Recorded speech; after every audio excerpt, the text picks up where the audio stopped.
Bonjour à tous, bonjour à toutes. Dans cet épisode de Flow Métaphénomène, j'accueille Mathieu Crépel. Mathieu Crépel qui se présentera en se présentant d'une manière, on va dire classique, mais surtout en exprimant le fait que on ne peut pas mettre toujours tout dans des cases et que la curiosité qui l'a amené à créer cette vie, la vie qu'il vit aujourd'hui, est surtout faite de questions. De questions qui amènent à plus de conscience, des questions qui amènent à un partage, une harmonie avec la nature, entre le haut niveau, le sport de haut niveau et la nature, et qui l'ont toujours, lui, ont permis de trouver le jeu et de réaliser ses objectifs, et aujourd'hui de partager, de rayonner ça. On a fait une petite session de parapente juste avant de venir pour se mettre bien dans la zone. Voilà ce que ça a donné avec ce partage. Merci à tous pour votre écoute et que le flow soit avec nous.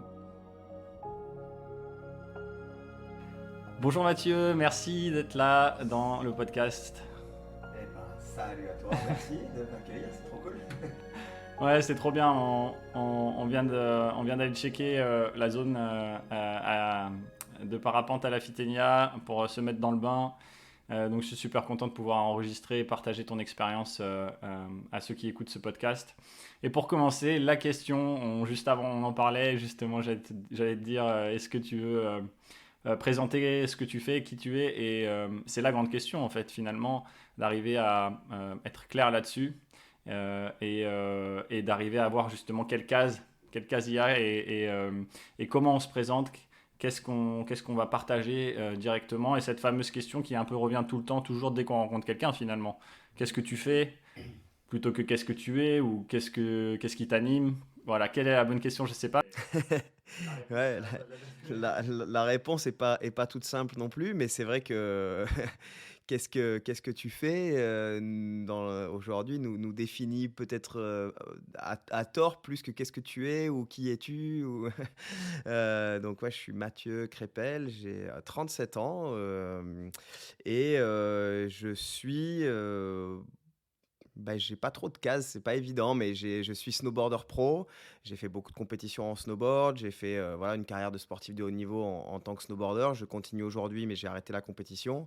Je suis aussi free surfer. Je suis amoureux de la nature.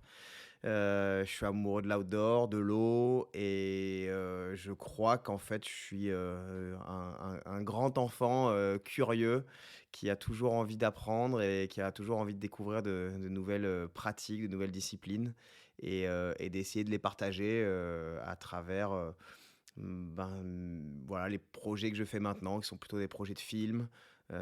Essayer de partager cette connexion-là que je peux avoir avec ce que j'aime, quoi, avec tout ce qui nous entoure.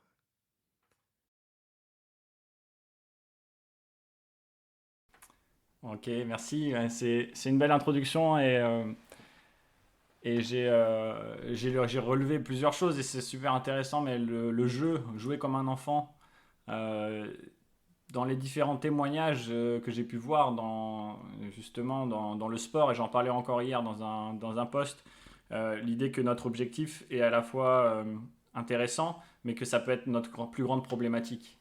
Si notre objectif n'est pas authentique, si on ne fait pas ça comme un enfant qui joue le sport, et qu'on fait que ça pour la compétition, est-ce que ça peut nous apporter parce que c'est ce qu'on nous a conditionné à vouloir, et parce que c'est comme ça qu'il faut faire, et ben, du coup ça ne laisse pas place à cette authenticité, la motivation ne va pas être la même, le retour sur les choses ne vont pas être la même, et donc du coup je pense que voilà pourquoi en premier lieu ce que tu fais, ce que tu proposes rayonne beaucoup, et que ça a l'air d'être assez fluide. Évidemment il y a toujours des allers-retours, c'est comme dans les conditions de surf, il y a toujours des hauts et des bas, mais est-ce que tu peux nous en dire un petit peu plus sur ce que tu vois toi dans le monde par exemple du sport, par rapport à cette idée de jeu ou de compétition, et de pourquoi les gens font les choses, et pourquoi tu t'es tourné vers partager là, une conscience de la nature, justement, de reconnecter avec ça.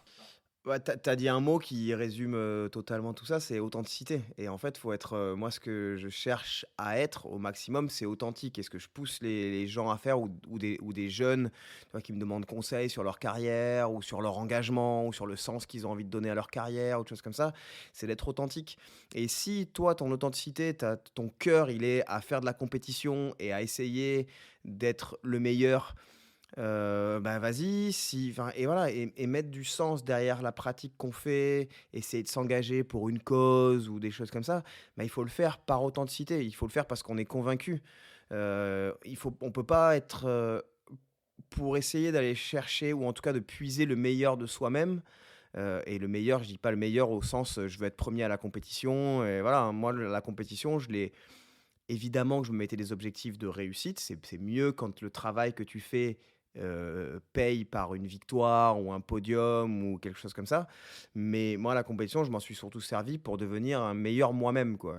Un meilleur, pas forcément meilleur que les autres et je sais que je c'est peut-être un peu hypocrite avec avec le recul. Peut-être que je le suis aujourd'hui alors que quand j'étais dans ma carrière, j'étais beaucoup plus, binaire. Mais il me semble que je préférais, heu, faire un résultat un peu moins bon, mais en ayant eu des sensations, super bonnes, en ayant, estimé que ce jour-là, j'avais donné le meilleur de moi-même et j'avais progressé et tout ça, que me dire: «Bah, aujourd'hui, c'est cool, j'ai gagné».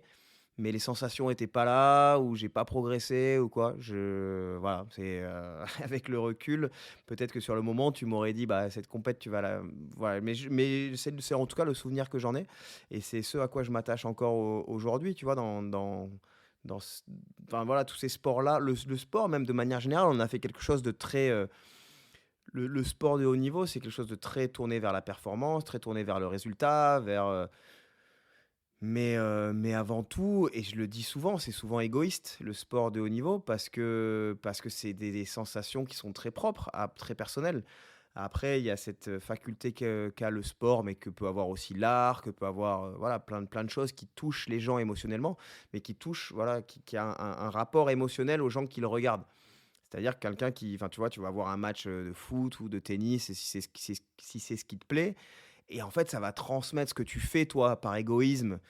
Bah, ça va transmettre des émotions aux gens et ça, en fait, en tant que sportif, c'est pas évident à conscientiser parce que tu es souvent, dans ton truc, machin et que moi, j'ai eu du mal à me dire: «Bah, voilà, pourquoi ce que je fais a du sens pour les autres?»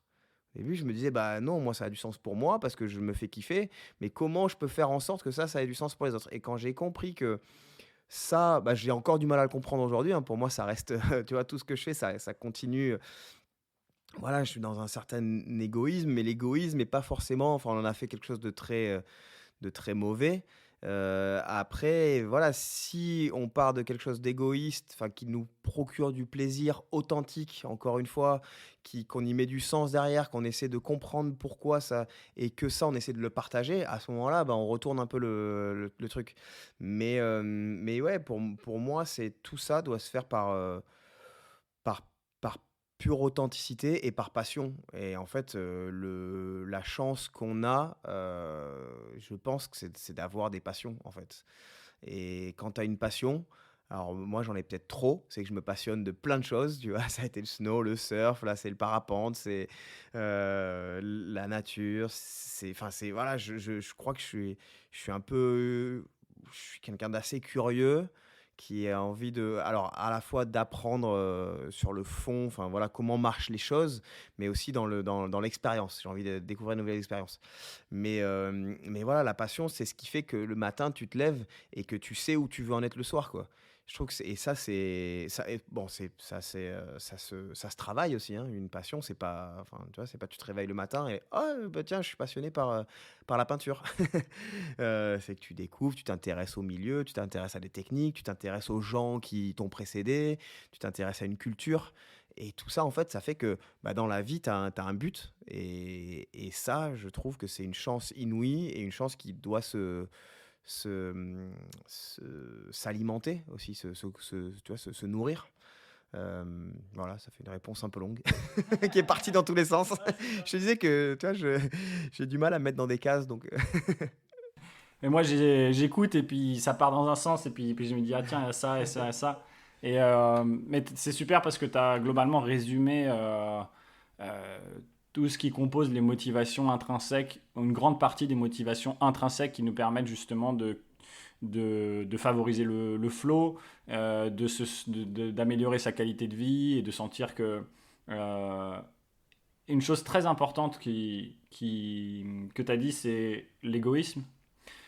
Et c'est vrai qu'on en a fait tout un truc négatif, beaucoup dans la société, dans le monde du yoga, dans le monde de la spiritualité, c'est même plus que négatif, c'est le truc à abolir, on va dire. Euh, Ce qui est très intéressant, c'est que c'est avant tout, avant d'abolir quoi que ce soit, il faut déjà en prendre conscience. Et cet égoïsme-là, c'est quoi? C'est vraiment savoir que si moi je me fais du bien, si moi je me fais plaisir, si moi je suis heureux, c'est la meilleure manière de rayonner ça et de le partager au ouais, monde. c'est exactement ça, je suis d'accord. C'est que je pense que moi, je suis pas trop, enfin, en tout cas, je conscientise pas tout ce qui est développement personnel et tout. Enfin, on y reviendra un peu sur, j'imagine, mais ouais, c'est exactement ça. C'est à partir du moment où tu es bien avec toi-même, en accord avec toi-même et bien dans tes baskets, bien dans ta vie et tout, mais après, c'est plus facile d'être bien avec les autres. Enfin, si tu t'oublies, toi, personnellement, tout le temps au profit des autres, je pense qu'au bout d'un moment, ça explose. À moins que toi, ta quête personnelle, c'est de mettre du lien avec les autres et d'être tourné vers les autres. À ce moment-là, ok, mais ça nourrit quand même un certain égoïsme parce que tu cherches à venir te faire du bien à toi. Et en premier lieu, faut être en accord avec soi-même, se faire du bien à soi. Et puis après, pas être individualiste absolu, voilà, c'est pas du tout ça que je prône, mais en tout cas, c'est réfléchir à ce qui peut nous mettre en confiance soi-même, à être bien, être en accord avec nous-mêmes pour après pouvoir rayonner sur les autres. Je pense que c'est assez, c'est facile comme ça, hein, par des mots. Après, c'est peut-être un peu plus dur à mettre en place, mais trouver le bon équilibre, tu vois? Entre être bien, avec soi-même et pouvoir être bien avec les autres. Faire attention, je pense que l'égoïsme négatif, c'est quand ça devient trop, enfin, quand on s'enferme dans cet individualisme et qu'on ne pense qu'à soi-même et qu'on n'utilise pas ces choses-là pour faire du lien avec les autres, quoi, avec le monde qui nous entoure. Ouais, exactement. Et je pense que, comme tu disais, chacun a sa quête, chacun a son parcours de vie qui est déjà d'ailleurs conditionné tellement qu'on n'a pas vraiment de choix là où on va on n'a pas besoin de parler de spiritualité ou d'astrologie ou quoi que ce soit d'ésotérique pour comprendre ça. Au niveau neurosciences, ils ont expliqué tout à fait bien que on est complètement conditionné à penser et à faire certaines choses et que ça influence énormément ce qu'on va faire et ce qu'on va être et qu'on a le choix d'être conscient justement de qu'est-ce qui nous anime de manière authentique et c'est cette authenticité qui nous permet de prendre les meilleurs choix et faire que tout va être fluide et qu'on va partager avec passion et que là les choses vont s'ouvrir en fait. Il y a des gens qui ne seront pas faits pour rayonner quoi que ce soit ou partager. Juste d'être eux, c'est vraiment pleinement suffisant. Et en plus, on n'a pas forcément, si on prend une perspective très large de l'humanité et de l'humain dans l'histoire de la planète Terre, par exemple, on est vraiment très très insignifiant aussi. Donc il faut arrêter de se mettre la pression d'une certaine manière et se dire qu'on va changer le monde. Je parle pour moi parce que je trouve ça très important. Non, non, mais t'as raison. Et c'est vrai qu'aujourd'hui, on se met, comme tu dis, on se met une sorte de pression de se dire, ouais, il faut que je trouve une place dans la société, faut que ce que je fais ait un impact, faut que voilà, je fasse mieux. Alors oui, il faut conscientiser un peu tout ça et tout, mais je pense que enfin voilà, des gens, je sais pas, parce que c'est le meilleur exemple, mais des gens comme Gandhi, il y en a pas 10, tu vois, des gens qui ont eu une influence, enfin il n'y en a pas 10, si, il y a des gens qui ont été très influents dans l'histoire de l'humanité, mais je pense que cette influence, elle peut commencer dans ton cercle d'amis, dans ton cercle familial, enfin voilà, déjà si tu fais du bien autour de toi, que tu partages, Ouais, je pense que c'est déjà pas mal et après, voilà, selon ce qui se passe, bah, tu peux agrandir un peu ce cercle d'influence et ce cercle d'échange. Mais ouais, on vit avec une grosse pression, c'est clair, c'est clair. Je trouve que c'est dur de l'assumer, c'est dur de l'intégrer et parfois cette pression-là, bah, elle peut être contre-productive, quoi. Elle peut être à la fois, si elle est bien canalisée, si elle est bien gérée, elle peut être motrice de faire mieux, de toujours se challenger, mais elle peut être aussi complètement inhibitrice.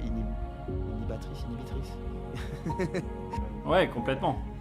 Complètement. Et c'est ça que tu veux exprimer, j'ai l'impression, et que moi, en tout cas. Inhibante, je pense. De quoi? Inhibante. Ah oui?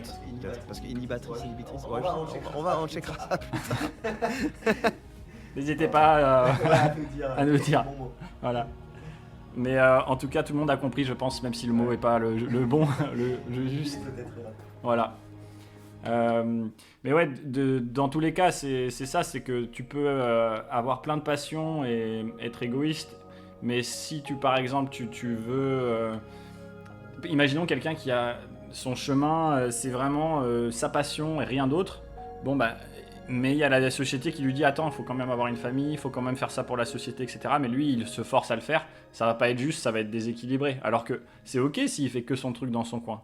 Mais il y a quelqu'un d'autre, ça va être un autre équilibre. Faut être conscient de ça, comme tu dis, tu vois, et il faut, du coup, mais il faut, si tu fais un peu des deux, enfin là je reprends ton exemple de cette personne qui est très passionnée et qui veut pas se conformer à la société ou en tout cas aux obligations entre guillemets de ce que la société nous impose, bah à ce moment-là tu te mets en marge et tu acceptes d'être en marge. Mais ce qui est dur, c'est de jongler un peu entre les deux et voilà, et c'est sûr, comme tu dis, c'est vrai que il y a une bulle, enfin il y a une, voilà, enfin voilà, en tant qu'être humain appartenant à une société telle qu'elle est, hein, tu peux la critiquer, enfin elle est critiquable, d'ailleurs elle est critiquée et tout, mais à un moment donné, si tu veux vivre un peu dans ce système-là, ben, tu es obligé d'accepter certains côtés. Et si tu les acceptes pas, par contre, là, tu te mets en marge totalement. Et enfin, tu vois, moi, je trouve que... Enfin, et on en revient à ce côté authentique. En fait, si ta passion, elle te pousse à être en marge, bah, pas de problème. Moi, je serais pas, je ne jugerais absolument pas ça. Ah mais c'est sûr que tu vas du coup vivre une vie Différente. qui est différente, un peu plus hors de la norme, mais justement il n'y a pas de jugement par rapport à ça. C'est ça qui est vraiment beau avec ce que tu partages, ce qu'on partage aujourd'hui. Mais par contre, c'est être conscient de si c'est ça ton truc, ben si tu forces à être autre chose ou etc. Ben ça va pas marcher. Et c'est là que tu vas créer du déséquilibre peut-être en voulant faire pareil, mais parce que voilà. Après, il y a un tiraillement, hein. Je pense qu'on est tous tiraillés, tu vois, moi, par rapport à mon engagement, par rapport à l'environnement et à au sens que j'essaie de lui donner. Évidemment que je suis tiraillé parce que je fais des activités qui sont. Enfin, on a tous un impact sur notre environnement, sur la planète. À partir du moment où on respire de l'oxygène et on rejette du CO2. Donc forcément, ça a un impact. On se nourrit, enfin, voilà. Donc rien que le fait de vivre, d'être un être humain, a un impact sur la nature. Et puis après, ben, avec des activités, avec des passions, l'impact est encore plus grand et tout ça. Moi, je te disais, quand je faisais de la compétition, toutes mes années de compète, je prenais l'avion toutes les 2 semaines pour aller un coup au Japon, un coup aux États-Unis, un coup pour faire des compètes. Et à ce moment-là, bah, j'avais pas trop conscience que tout ça. Enfin, voilà, en tout cas, mes objectifs de vie à ce moment-là enfin voilà, c'était il y a une dizaine, une quinzaine d'années, donc j'avais pas la conscience que j'ai aujourd'hui. Mais mes objectifs de vie, bah, étaient plus importants que ça. Tu vois, j'étais pas prêt à remettre en question, à me dire, bah, je vais rester chez moi, faire du snowboard dans les Pyrénées, et puis ça m'ira bien. En fait, non, non, je voulais, j'avais un objectif, c'était devenir un des meilleurs snowboarders du monde, et ça passait par là.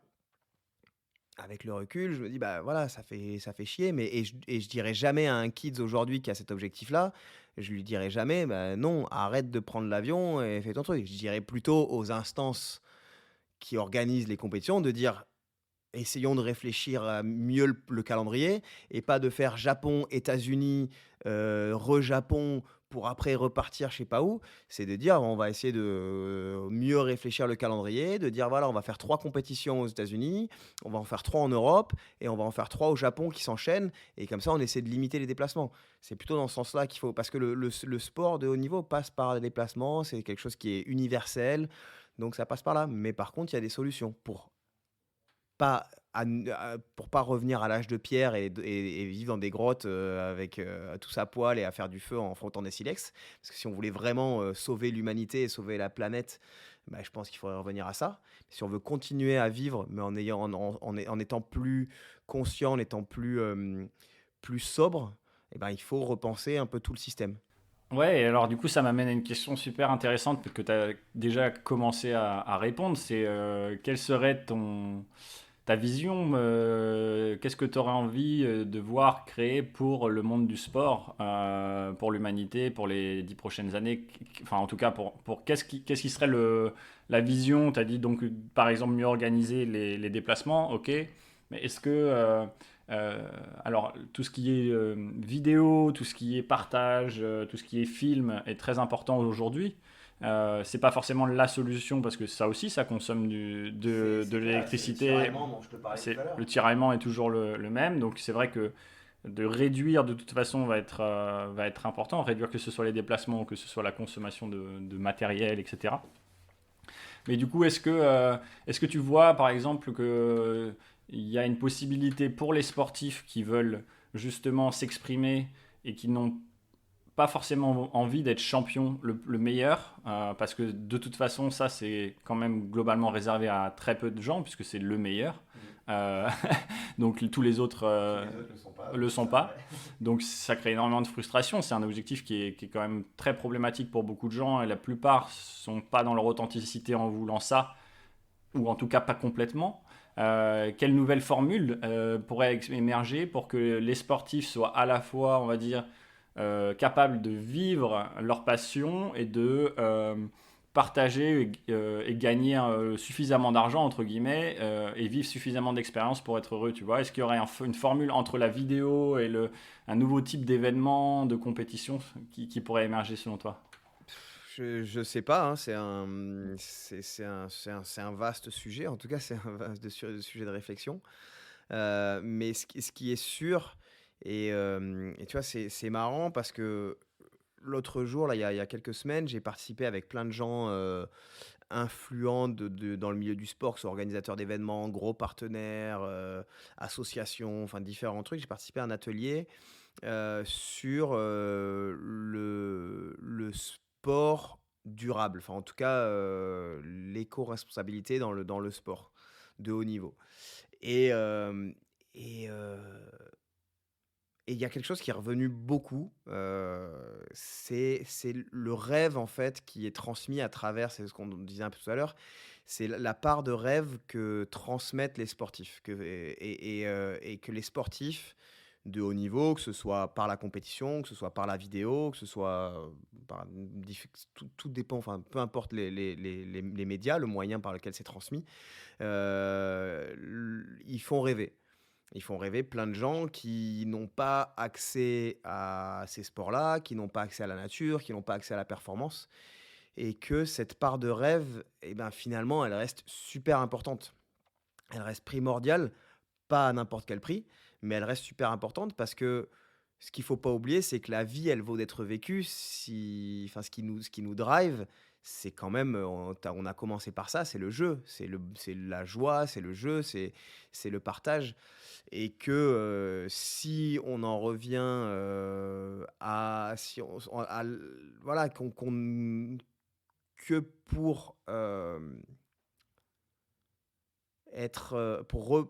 pour sauver, enfin le mot sauver, moi sauver la planète et tout, ça me parle pas. Je t'expliquerai après pourquoi. Mais en tout cas, si on revient à ça, on doit s'affranchir de tous les petits bonheurs qui nous drive dans la vie, tous les moments de rêve, tous les moments d'inspiration et tout.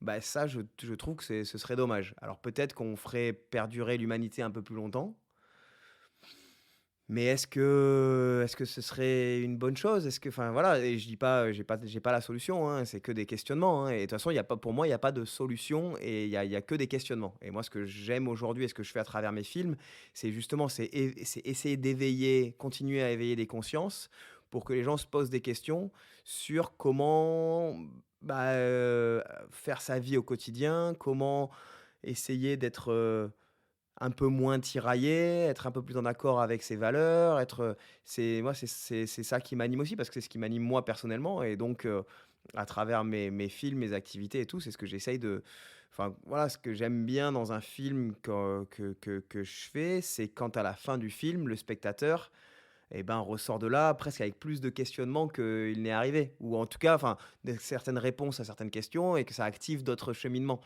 C'est ça qui me plaît bien mais voilà et je me perds un petit peu. Alors moi je reprends parce que j'ai suivi le... Euh, c'est très intéressant d'écouter ça parce que c'est vraiment le phénomène du questionnement, de la remise en question, hein, on pourra associer les deux, du tiraillement qu'on va avoir entre ce qu'on veut et ce qu'on pense juste, ces valeurs un petit peu primaires, soit reptiliennes vraiment, des grandes peurs qu'on peut avoir de l'humain, ou alors vraiment des normes de la société qu'on voudrait mettre en place, mais en même temps qu'est-ce que moi je fais, qu'est-ce que moi j'ai envie vraiment profondément. C'est ce rêve-là, donc.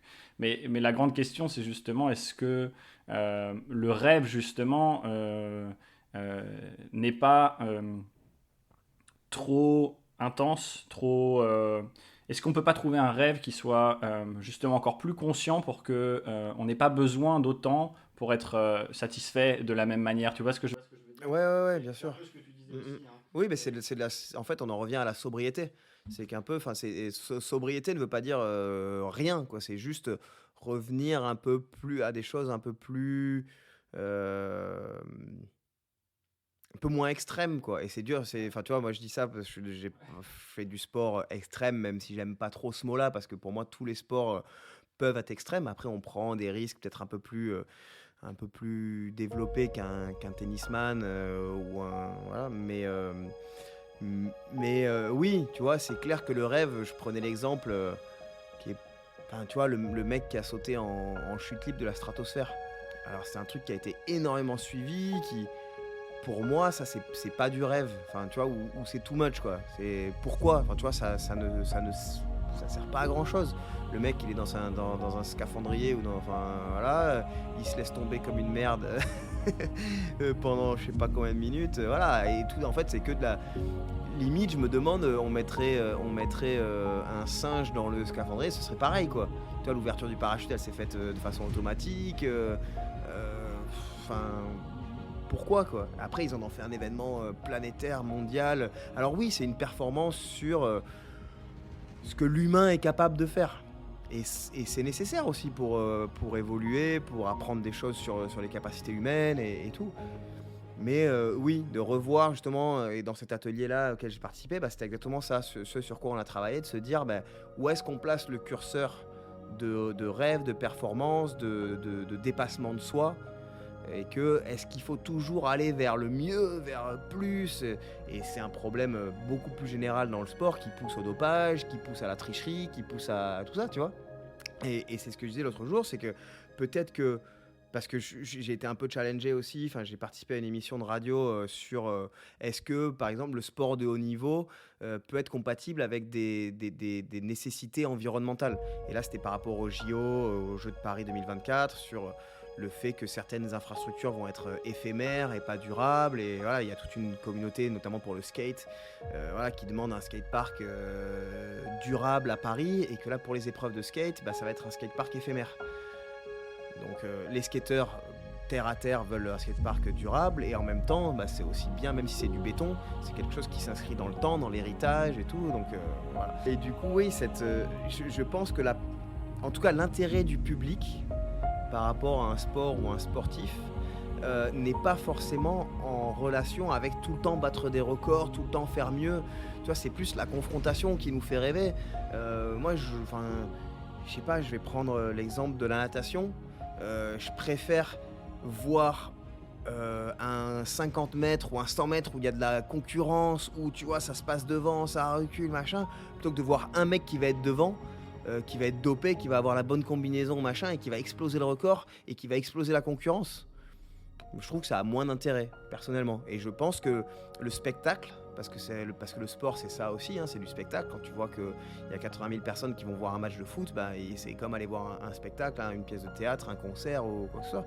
Et ben je pense que tu préfères voir deux équipes qui sont voilà, qui se tirent la bourre, qui sont voilà, où il y a du beau jeu et des choses comme ça, qu'une équipe qui domine absolument l'autre et où il n'y a pas d'enjeu. Voilà, c'était pour revenir à ton idée de se dire que est-ce que voilà, le rêve ne peut pas être un peu plus mesuré? Enfin, en tout cas, ce qui fait rêver les gens n'a pas forcément besoin d'être dans une performance absolue qui, pour le coup, elle, la performance absolue, à mon avis, elle est incompatible avec une sobriété environnementale. Merci, ouais. Elle est incompatible et en plus elle est incompatible avec le bonheur des gens parce que du coup si l'objectif est trop élevé pour soit tes compétences, soit tes ressources, soit de toute façon voilà ce que tu es aujourd'hui, et bah, du coup tu vas être frustré chaque jour parce que tu n'arrives pas à y arriver, Ouais. tu n'as pas de succès, tu n'as pas d'estime et donc ça fondamentalement ça fonctionnera pas. Euh, et par rapport à ton image du match de foot où il y a une forme d'aller-retour entre l'équilibre entre les compétences de chaque équipe qui va faire que c'est excitant, ça c'est vraiment très intéressant et c'est vraiment ce qui nous porte nous-mêmes face à nous-mêmes, à nos limites. On va aller chercher un tout petit peu plus à chaque fois, mais tout petit peu plus, ça veut pas dire, ça veut surtout dire quelle est la peur que j'ai, en gros, et est-ce que j'arrive à être un petit peu plus serein devant cette peur, conscient devant cette peur, et ne pas me laisser dominer par cette peur. Et du coup, je peux aller à l'étape suivante, que ce soit l'étape d'harmonie avec quelqu'un, que ce soit l'étape de reconnaissance de mon authenticité ou d'étape d'aller un petit peu plus haut sur la montagne que je voulais gravir. Ça revient au même. Ouais, ouais. C'est le même processus. Et par rapport à l'autre exemple que tu as donné, pour aller un petit peu plus loin sur le phénomène de conscience, parce que tu t'emploies quand même ce mot-là, et beaucoup de gens l'emploient aussi dans le sport par rapport à la nature, qui nous ramène à cette conscience qu'on n'est pas juste, c'est pas juste moi le monde séparé, et puis je fais tout ce que je veux, et puis je laisse sur la route, je laisse tous mes déchets sur le côté de la route, mais plutôt justement retrouver cette connexion, cette harmonie en fait, tout simplement. Et par rapport à l'exemple que tu as donné sur le mec qui a sauté de la stratosphère, et tu disais pourquoi il fait ça, bon, il y a plein de choses, mais sûrement parce que cet homme-là, pour moi, c'est une des interprétations de ce qui peut se passer à ce moment-là, a tellement cultivé l'excitation, il est tellement habitué à ça, que du coup, il lui en faut de plus en plus pour rentrer dans le flow. C'est-à-dire, ça veut dire quoi? Ça veut dire pour avoir un espace de tranquillité et d'harmonie et de connexion entre lui et l'environnement, tout simplement. Et du coup, cet espace de connexion-là, dans les sports à risque, dans les sports en général, il est très facile, entre guillemets, à accomplir, à atteindre, d'une certaine manière. Même si les gens disent que le flow, c'est pas forcément accessible, mais si c'est accessible. Dès qu'on passe tout de suite je suis là, il n'y a rien d'autre qui existe, bah voilà, c'est direct. Et du coup, on peut cultiver ça, on peut cultiver cette conscience-là au quotidien, c'est ce que tu fais d'ailleurs, et c'est pour ça que tu en es arrivé là de cette manière-là aussi, et peu importe les contradictions du passé d'une certaine manière. Mais si on ramenait peut-être cette idée de la conscience justement, qu'on peut être pleinement satisfait, qu'on a besoin de moins de choses à l'extérieur, mais qu'en même temps on va se laisser animer par ses passions authentiques, eh ben on pourrait trouver un nouveau modèle de l'objectif du sportif et de l'être humain sur cette planète qui associerait sûrement la sobriété nécessaire à ce qu'on n'explose pas dans des tsunamis dans les 10 prochaines années et que voilà. Euh, et en même temps, Des planches pour et qu'on puisse les surfer. ouais, voilà. Non, mais c'est ça, ce sera l'ultime, le dernier ride, quoi. Voilà, en tout cas, ouais, cette idée de conscience, elle naît, elle émerge dans le milieu du sport, de l'entrepreneuriat, etc. Et je pense qu'elle est vraiment importante à partager et vraiment à dire que, en fait, c'est dans tous les moments où on arrête, on fait tout ça pour arrêter de penser pendant un instant, on fait tout ça pour arrêter, pour que notre cerveau il passe dans un autre mode et qu'on se rende compte que, en fait, tout ce que j'ai créé comme problème, eh ben, c'est moi qui l'ai créé dans ma tête. Et ce sport va nous aider à sortir de ça.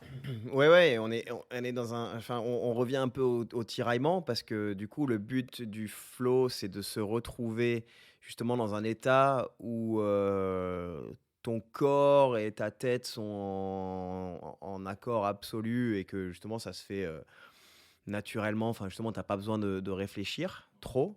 Et d'un autre côté, par rapport à cette problème ou cet enjeu en tout cas, environnemental, climatique et tout, on nous demande d'être en conscience un peu permanente de ce qu'on fait et de l'impact qu'on peut avoir. Moi, ce que je dis souvent par rapport à ce qu'on peut faire à titre perso, parce que souvent on me dit: «Ouais, mais toi, quels sont tes petits gestes? Comment machin?»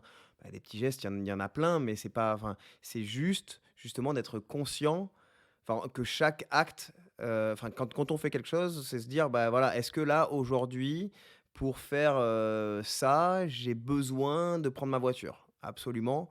Ou est-ce que j'ai un peu de temps? Est-ce que j'ai 5 minutes de plus et que je peux le faire en vélo? Ou est-ce que j'ai 10 minutes de plus que je peux le faire à pied?» Est-ce que, voilà, les petits gestes, c'est et donc ça demande d'être, en réflexion permanente, pour le coup, parce que ça, pour qu'au bout d'un moment, ça devienne peut-être naturel, parce que je pense que le sport aussi de haut niveau a une vertu, c'est que à force de répétition, parce que on parle souvent de talent dans le sport, dire: «Ah ouais, mais lui, il est super talentueux. Ah oui, mais le vrai talent, pour moi, c'est de pouvoir accepter des charges de travail parce qu'il y a rien sans rien, hein, dans le sport de haut niveau.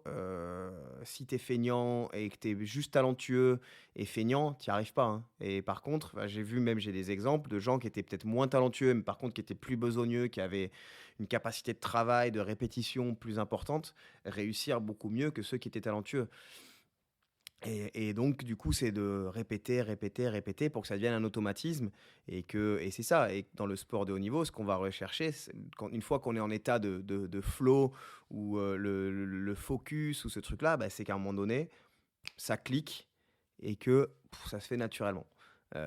Donc le but sur aussi je me dis l'enjeu, des petits gestes du quotidien qui doivent changer notre manière d'appréhender le monde bah, c'est aussi revenir à des choses qui sont un peu plus, naturelles. Tu vois? Je pense que nous, on est une génération, on est pile poil, peut-être la génération de nos parents et la nôtre, c'est la génération qui a le plus enfin, qui a été le plus, extrême dans la consommation, nos grands-parents, ils n'avaient pas ces problèmes-là. Ils étaient beaucoup plus enfin, voilà, les gestes du quotidien, des petites habitudes, c'était des habitudes qui étaient totalement, beaucoup plus justement, beaucoup plus sobres. Nous, on est cette génération-là qui est dans l'explosion, enfin qui a été et le but, bah, avec la Water Family, notre asso qui fait vraiment de l'éducation aux enjeux liés à l'eau, à la pollution, et tout ça, bah, c'est vraiment de réinculquer dans l'éducation dès le plus jeune âge, à être un peu plus sobre, des automatismes là-dessus. Et je pense que c'est ça, c'est juste, mais et on est, et l'être humain a une capacité énorme d'adaptation. Ça, c'est une chance inouïe dans un sens comme dans l'autre. Et après, ben, c'est juste que les habitudes, en fait, sont pas évidentes à perdre. Elles sont plus faciles à gagner, je pense, quand on est éduqué, quand on a voilà, quand on nous montre l'exemple très jeune et tout, c'est facile de prendre des habitudes. Après, c'est beaucoup plus difficile de s'en détacher et c'est pour ça que je pense que la génération de nos parents, notre génération, et ben, et encore dans cette, enfin voilà, c'est plus dur pour nous de manière générale, hein. Je pense que nous 2 on a peut-être, on a peut-être fait ce pas, un peu plus que certains. Mais parce qu'on a cette chance de vivre ici, d'avoir des passions qui sont liées à la nature, d'être en contact, direct. Mais ouais, voilà, ce parallèle entre le sport de haut niveau qui permet d'atteindre, un certain niveau d'automatisme qui fait qu'on peut, voilà, peut-être apprendre un peu plus vite et le fait de revenir dès le plus jeune âge à des actions qui nous permettent d'avoir ces automatismes plus vite, quoi. Ouais, les automatismes qui conduisent à faire de mieux en mieux, on va dire, plus facilement des efforts sans effort, C'est ça. et de complexifier sans avoir besoin d'y penser. Et c'est ce que tu disais par rapport au talent. En psychologie, ils parlent beaucoup de d'esprit de développement par rapport à l'état d'esprit fixe. En gros, c'est exactement ça. C'est que le talent, s'il y en a qui pensent que le talent est inné, du coup, ils vont jamais penser qu'ils sont capables d'évoluer. Et il y en a qui pensent que c'est pas inné et que par contre, il va falloir répéter chaque jour pour que ça s'inscrive et que le changement s'inscrive. Et ça, c'est clair. C'est vraiment super intéressant et l'éducation, évidemment, en conscience depuis l'enfance, elle est très importante. Par rapport à ce qu'on disait tout à l'heure, il y a plein de trucs qui sont venus, mais par rapport à l'égoïsme, par rapport à ce qu'on a dit tout à l'heure et l'ouverture de cette conscience à quelque chose d'autre qui est moi-même, le flow étendu, on en parle dans le sport, on en parle de ces moments vraiment où tout est fluide, etc. Mais l'idée, c'est que le flow, on revient comme à une baseline, à une base de neutralité, de conditionnement, en fait, une base d'authenticité, quand on sort de cette personnalité et qu'on prend un tout petit peu de recul et de conscience, et ben on se dit, ok, et à partir de ce moment-là, en fait, naturellement, les gens vont avoir plus quand même tendance à dire, ok, ben la nature, oui, c'est important, oui, je fais partie de la nature, je suis juste un fruit de la terre, en fait. Je suis pas du tout enfin, je suis pas du tout, c'est pas moi et la terre, c'est la terre je suis sorti de la terre d'une certaine manière, comme si j'étais une pomme sur un arbre.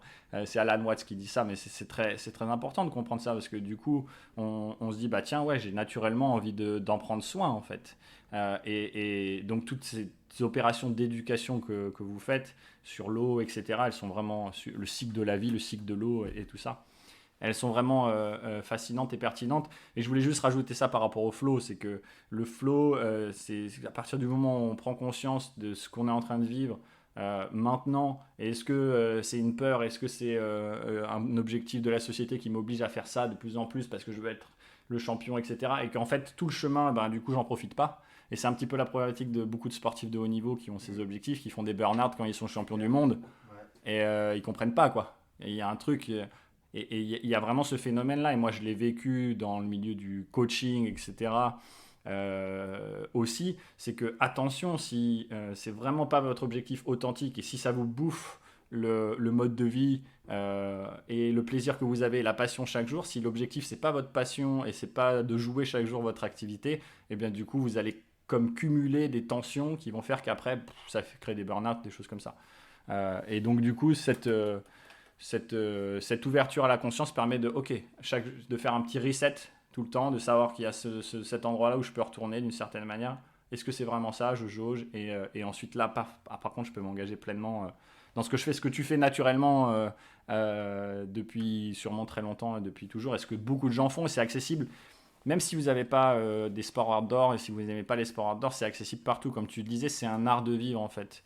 Dans l'art, dans la lecture, dans votre entrepreneuriat, juste de comprendre ça va être vraiment fondamental, quoi. Et du coup, est-ce que tu peux nous dire un petit peu par rapport à Water Family, est-ce que vous avez aujourd'hui vu des changements importants? Est-ce que vous avez l'impression que justement ça évolue dans un sens, on parlait tout à l'heure du sport et de la structure des sports, enfin ceux qui gèrent, on va dire. Ouais. Est-ce que, par exemple, les événements sont plus ouverts à ça? Tu parlais aussi des JO, tu parlais de tout ça. Est-ce qu'il y a vraiment quelque chose qui est en train d'évoluer ou... Oui, je pense qu'il y a vraiment quelque chose qui est en train d'évoluer, heureusement, hein, sinon sinon tu t'épuises et puis t'arrêtes. Mais non, non, non, ouais, au niveau de l'asso, de la Water Family, il y a énormément de choses qui se passent et c'est génial. Là, le gros sujet en ce moment, c'est de faire en sorte que l'éducation, nationale intègre l'écologie comme une matière, à part entière à l'école.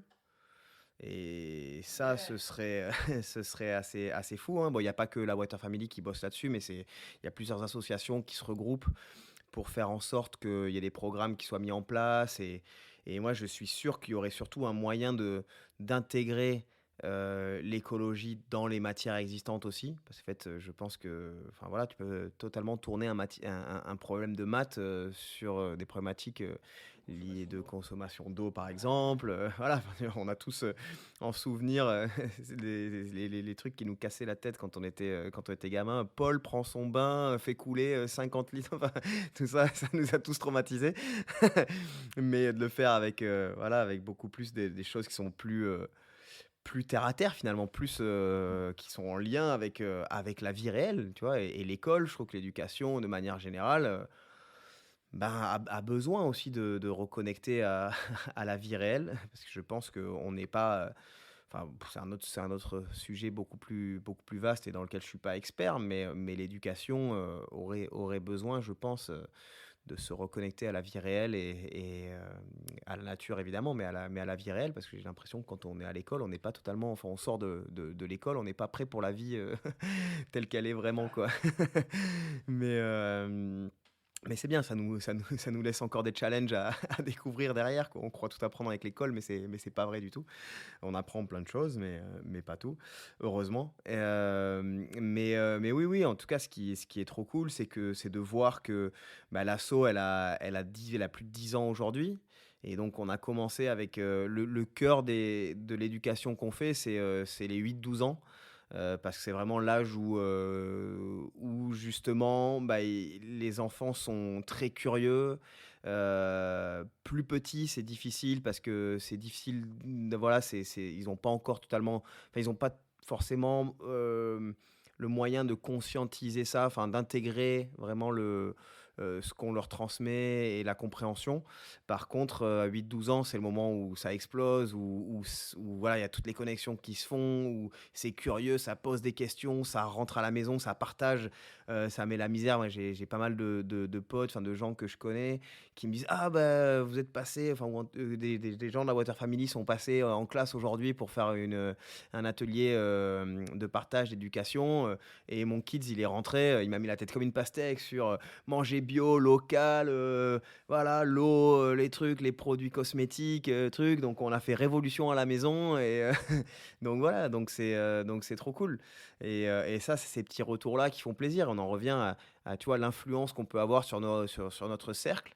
Et ben voilà, ça commence petit à petit. L'asso, elle a commencé petite par une odyssée sportive qui partait du sommet du Pic du Midi et qui arrivait au Pays Basque et qui suivait le fleuve de l'Adour avec différentes activités sportives.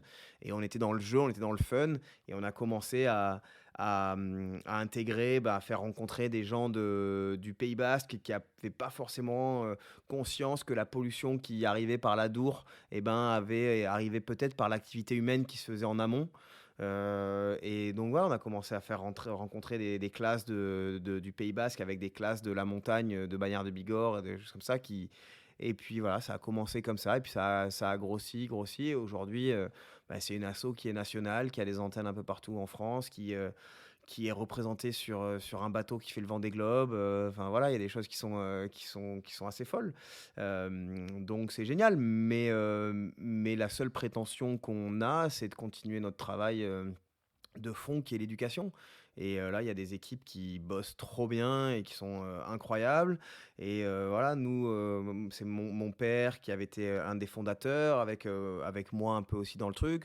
Aujourd'hui, on est sur un projet qui est parallèle, une branche un peu parallèle de la Water Family qui est un fonds de dotation qui s'appelle Agir à la source, qu'on est en train de lancer là pour justement essayer de récolter un peu plus de fonds parce que l'association, c'est pas l'association Water Family, son cœur de métier, c'est de faire de l'éducation. Et souvent, on nous dit: «Ah, mais comment vous êtes, est-ce que vous faites des dons? Enfin, est-ce que vous acceptez des dons?» Des choses comme ça. On dit: «Bah, pas trop, parce que nous, les revenus qu'on perçoit pour faire fonctionner l'asso, ils sont dédiés à faire des actions d'éducation.» Mais en même temps, nous, on se disait: «Bah, ça serait cool de pouvoir avoir un fonds qui puisse servir à récolter des sous pour projets qui sont aussi vastes et variés, bon, qui sont toujours en lien avec l'eau, avec la protection de l'océan, du cycle de l'eau et tout, mais qui peuvent avoir différentes vertus.» Et donc là, on est en train de monter ça, d'essayer de récolter un peu de sous, d'essayer de récolter des projets, enfin, tu vois, d'être juste un incubateur de projets aussi et de les accompagner sur la réussite de ces projets-là. Donc, ouais, c'est à chaque fois quand tu arrives, tu as un objectif, tu l'atteins, tu t'en fixes un autre en essayant de te nourrir des expériences que tu as eues avant. Et, voilà, c'est aussi ça de se challenger, quoi. Challenger la vision qu'on a de comment on peut vivre avec cette planète et avec les êtres humains et avec soi en harmonie, quoi. Ouais, et cette vision, bah, des fois, elle est un peu individuelle, et puis tu crois qu'elle est individuelle, et puis en fait, tu la partages, et puis tu te rends compte qu'il y a d'autres personnes qui la partagent aussi, et puis d'autres, et puis d'autres, et puis d'autres. Et c'est comme ça que des gouttes font des océans. Waouh! Waouh! Et je dis ça un peu avec un air ironique, mais je le pense. Oui, oui, non, c'est la formulation qui. Ouais. La formulation, mais il faut pas avoir honte d'être philosophe et poète. Et ça finit très bien, on va dire, mais avant de vous laisser, je voulais te demander justement si tu avais quelque chose d'autre à partager sur les différents projets que tu réalises en ce moment. Ce fonds de dotation, il n'est pas encore en disponible, je crois. Si, ouais, on vient de lancer, enfin on le lance là, ça s'appelle Agir à la source. Donc, voilà, ça résume assez bien l'idée de l'éducation et de prendre le problème à sa base. Et voilà. Donc il y a un site internet qui s'appelle agiralasource.org dans lequel il y a des projets qui sont déjà en place, il y a des donations qui peuvent être mises en place, et on va le rendre un peu plus public sur un événement qu'on organise du 5 au 11 juin qui s'appelle Love is Blue, qui a pour but, voilà, sur la semaine de la journée mondiale de l'océan qui est le 8 juin, différentes activités, à la fois des conférences, des partages, des moments d'activité aquatique aussi, parce que c'est cool de pouvoir, enfin c'est bien d'écouter, de partager à travers des conférences, mais moi je suis assez partisan d'être dans l'action aussi. Et je pense que faire des activités, enfin partager en tout cas de la connaissance, du savoir en étant in situ dans une activité, bah, ça a encore plus d'impact. Donc voilà, le but de ce festival, c'est de regrouper plein de gens, plein de sensibilités différentes et plein de projets différents, parce qu'il y a il y a plein de... Enfin voilà, c'est une semaine pour un petit peu décloisonner en tout cas donner la parole à plein de gens différents qui travaillent dans le même but en fait. Et c'est sur Biarritz du 5 au 11 juin. Donc je sais pas quand sort le podcast, mais ce sera peut-être avant ou après, je sais pas. Peut-être que je ferai en sorte que ça sorte pour que les gens puissent découvrir, ce sera assez pertinent. Ouais. Ok, super. Et du coup, ils peuvent trouver ça sur le site Agir à la source aussi ? Ouais, ok. Donc agiralasource.org. De toute façon, vous aurez tous les liens dans la description du podcast. Donc vous pourrez aller juste cliquer pour découvrir tout ça. Est-ce qu'il y a encore une chose que tu voudrais partager, Mathieu, aujourd'hui ? Là, comme ça, j'ai l'impression d'avoir quand même beaucoup parlé. Hein. Vraiment bien parlé, beaucoup parlé, et avec beaucoup de sens en tout cas selon moi. Donc merci beaucoup Mathieu, merci pour avoir partagé ça, et au plaisir de partager avec toi encore pour la suite. Ciao. Ciao, merci à tous, et on se retrouve pour le prochain épisode. À bientôt. Ciao.